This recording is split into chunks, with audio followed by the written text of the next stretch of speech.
मौलाना जलालुद्दीन रूमी चयो आहे त तव्हां जीअं ई हलणु शुरू कंदव त रस्तो पंहिंजो पाण ज़ाहिर थियणु शुरू थी वेंदो ऐं असां प्लैनिंग या रथाबंदी में ई पंहिंजो वक़्तु विञाए छॾींदा आहियूं। पंहिंजे कंहिं बि आइडिया खे कॾहिं बि रोके न रखणु घुरिजे।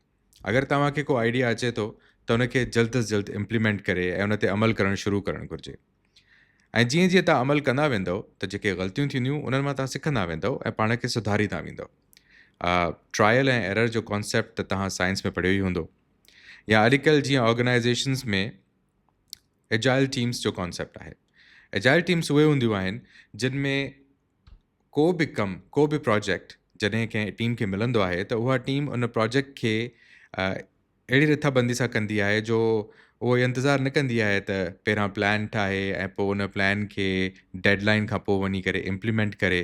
न, हू डेडलाइन ताईं उन प्लान खे प्रैक्टिकली एडॉप्ट करणु शुरू कंदा आहिनि। फॉर एग्ज़ाम्पल, को प्रोडक्ट लॉन्च करिणो आहे त उन प्रोडक्ट जा सैम्पल्स ठाहे करे हू कस्टमर्स खे अप्रोच कंदा आहिनि ऐं जेको फीडबैक मिलंदो आहे उन ई फीडबैक जी बेसिस ते प्रोडक्ट खे या सर्विस खे उहो इम्प्रूव कंदा वेंदा आहिनि। ऐं फाइनली जॾहिं डेडलाइन अची वेंदी आहे, मतिलबु कंपनी उन्हनि खे जेका आख़िरी तारीख़ ॾिनी हूंदी आहे उन ताईं जॾहिं उहो पुॼंदा आहिनि, तेसि ताईं प्रोडक्ट या सर्विस तयारु हूंदो आहे ऐं 100% उहो कस्टमर खे सर्व करण लाइ रेडी हूंदा आहिनि। असांजी ज़िंदगी में हर मामिलो ईअं ई आहे।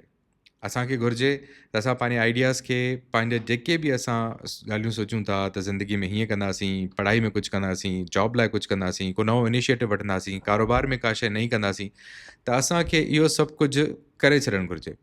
अगरि असां सिर्फ़ु इन में रहंदासीं त असां इहो सोचूं त छा थींदो, इन जा कॉन्सिक्वेंसिस छा हूंदा, फ़ाइदो केतिरो थींदो, नुक़सानु केतिरो थींदो, रुॻो इहो सोचींदा रहंदासीं त पोइ असां रहिजी वेंदासीं। इन करे त शेख अयाज़ बि चयो आहे, जे हाउ न हारी कोहियारल ही ॾींहुं बिघारे वेंदासीं, छो पेर पसारे वेठो आहे उथ डूंगर ॾारे वेंदासीं।